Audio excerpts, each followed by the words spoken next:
Pessoal, tudo bem? Hoje a gente vai falar sobre inventário, tá? A gente não vai conseguir falar tudo sobre inventário, mas ali a abertura, o tempo de duração, o que o Código Civil e o Código de Processo Civil fala sobre, tá? Quem vai ser o inventariante.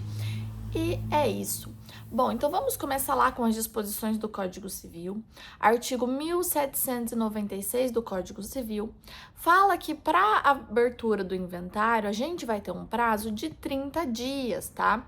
Isso vai se dar a partir da abertura sucessória. Quando que se dá a abertura sucessória? Com a morte. Então, né, para o nosso ordenamento jurídico, não tem como a gente ter um bem, né, em que uma pessoa faleceu e esse bem fica, né, digamos que sem nenhum proprietário. Então, passa-se automaticamente a todos os herdeiros em condomínio, tá? Então, quando que se dá a abertura sucessória? A partir do momento da morte da pessoa proprietária dos bens, tá? E aí, basicamente, né, então a gente vai ter esse prazo do Código Civil de 30 dias a partir da morte. Mas a gente teve, né, o CPC 2015, que trouxe um outro prazo. E basicamente, por ser mais recente, a gente vai considerar esse prazo, tá? Isso tá lá no artigo 611 do Código de Processo Civil. E lá ele fala de um prazo de 2 meses. Também, né, a contar da abertura da sucessão, ou seja, da morte. Não é 60 dias, tá? É 2 meses.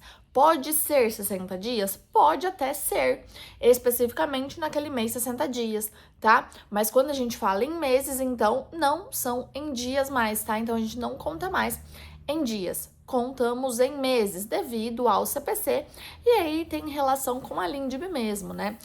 A lei não revogou a anterior, mas a lei mais nova, né, acaba precedendo a lei mais antiga, tá? Só por isso. E também no CPC a gente vai ter um prazo ali de finalização desse inventário em até 12 meses, tá? Que vai ser subsequente ao período da abertura. Mas aí, novamente, né, a gente pode aqui ter várias exceções, então esse prazo pode sim ser prorrogado, tá? Tanto de ofício quanto a requerimento das partes, então de ofício pelo juiz ou a requerimento das partes, sem problema algum, quando se constate alguma necessidade ali, tá? Então, por um exemplo, a gente não tem uma concordância com relação à divisão dos bens, ao que vai ou não fazer a partilha, basicamente, tá?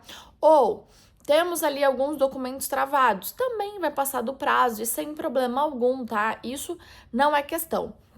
Tá, mas e se eu passar do prazo para abertura do inventário? Aí já é outra coisa. Por ser um ato obrigatório, tá?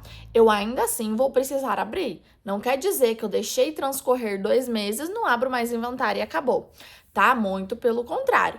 Ainda assim, vou precisar fazer a abertura do inventário, mas vou ter ali, né, algumas questões legais. Então, basicamente, quer dizer o quê, né? Que eu vou ter algumas custas, tá? Basicamente isso. Não tem como a gente falar, né, na não abertura, porque é algo obrigatório, mas a gente vai ter consequências fiscais, tá? É muito comum a gente ter o atraso tanto da abertura do inventário como do encerramento. Encerramento já lá em processo judicial, então se passar de 12 meses, tá? E quanto ao atraso da abertura, quais são as causas mais comuns, mais prováveis, né, de atraso na abertura? Porque, basicamente, então, o trauma decorrente da perda do ente querido, tá? Há dificuldades financeiras, porque a gente tem ali um custo para dar essa abertura, ou também, né, na contratação do advogado, às vezes vai ser um advogado para toda a família, às vezes vai ser mais de um advogado, né? Vai ser muito relativo ali quais bens a gente tem, quantas pessoas, né, vão integrar esse rol de herdeiros, tá? Ou até algumas diligências necessárias para a localização de alguns documentos específicos, de alguns bens, né? Hoje em dia, isso tudo é muito mais fácil o acesso, tá? Porque temos centrais. Até quando eu falei aqui sobre testamentos, a gente tem uma central unificada, tá? Então, tudo digital de testamentos, coisa que a gente não tinha anos atrás. Antes, a gente realmente tinha que ir nos cartórios e ficar, né, emitindo certidões para saber se tinha ou se não tinha. E nesses cartórios também eram tudo manual, né? Então, tudo precisava ser procurado. Hoje em dia já é tudo digitalizado, então é muito mais fácil da gente conseguir encontrar algo, tá? Nesse sentido, então é tudo mais rápido, tá? Não tem problema, então, a gente fazer o requerimento de abertura do inventário fora desse prazo de 2 meses, tá? Apenas ali consequências fiscais sem problema algum. Agora eu vou ler o artigo 1797 do Código Civil para vocês, tá? Que fala sobre a abertura do inventário. Basicamente, ele dispõe o seguinte: até o compromisso do inventariante, a administração da herança caberá sucessivamente, inciso 1º, ao cônjuge ou companheiro, se com o outro convivia no tempo da abertura da sucessão, inciso 2º, ao herdeiro que estiver na posse e administração dos bens, e se houver mais de uma nessas condições, ao mais velho, inciso 3º, ao testamenteiro, inciso 4º, a pessoa de confiança do juiz, na falta ou escusa das indicadas nos incisos antecedentes, ou quando tiverem de ser afastada por motivo grave levado ao conhecimento do juiz, tá? Então, basicamente, o que a gente vai ter como primeira opção, cônjuge ou companheiro, é claro, se ainda, né, fosse casado no tempo de abertura. Então, né, do inventário. Então, a pessoa faleceu, tá? Não era ex-cônjuge ou ex-companheiro. Ainda era cônjuge ou companheiro que passou a ser viúva, né? Basicamente, ele viúva, é claro, né? Então, aqui o que a gente vai ter, que vai ser a preferência com relação à administração dos bens, tá? Essa administração dos bens do inventariante, a gente vai ter que todos os frutos, né, a serem colhidos ali, precisam ser trazidos para o montante geral, tá? E esse administrador, ele vai sim ser ressarcido, tá? Com relação às despesas necessárias, às despesas úteis, né? Que ele teve que se utilizar ali para exercer o trabalho de administração, tá? Basicamente, né? Então, como segundo colocado, a gente vai ter o herdeiro que já estiver na posse ou administração desses bens. Então, por um exemplo, né? Meu pai faleceu, ele tinha uma empresa, né? E mesmo ele, né? Enquanto vivo, já tinha dos meus irmãos, por um exemplo, que tocava essa empresa ou não tocava, mas ele já trabalhava nessa empresa, ele já sabia de todo o funcionamento, né? Então ele já tem ali, né, algo ligado à administração dessa empresa específica. Muito mais fácil ele continuar na manutenção da administração dessa empresa do que a gente querer nomear uma outra pessoa, um outro irmão para entrar lá e aprender a função, tá? Então, basicamente, já continua. Caso não tenha ninguém que já tocasse, tá? Aí sim a gente vai optar pela figura do irmão mais velho, que vai preceder aos outros, mas isso não é um rol taxativo, tá? Isso é importante a gente lembrar. Muitas vezes, até mesmo, é muito mais fácil a gente ver a figura de um filho na administração de algum bem dos pais do que um cônjuge ou companheiro, tá? Então, normalmente, o que é mais provável da gente estar vendo na justiça, um cônjuge ou companheiro, então tanto faz aqui, tá? Uma das figuras do casal, eles têm uma empresa, tá?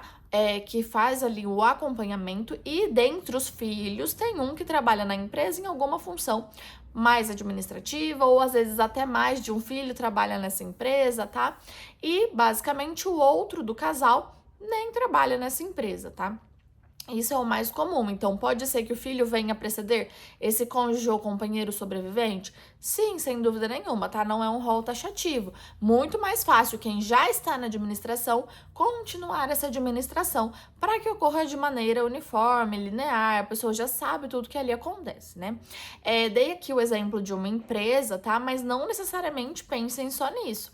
Então, eu tenho uma propriedade rural, ela vai precisar ser administrada. Eu tenho uma casa que está locada, ela também vai precisar ser administrada. Muito mais fácil quem já sabia quem era o locador, sobre o contrato de locação, o valor para negociar tudo isso, as benfeitorias, né? Então, muito mais fácil quem já tinha acesso e controle sobre isso continuar tendo, tá? Lembrando, então, que o 1797 não é um rol taxativo, tá?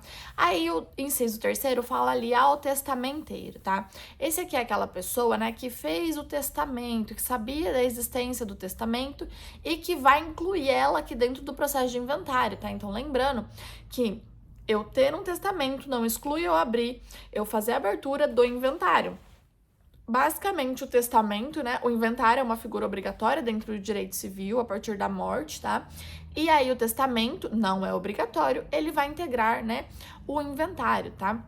Vai ser aberto aqui, vai ser lido e tentado repartir, né, o máximo possível com relação aos desejos do falecido.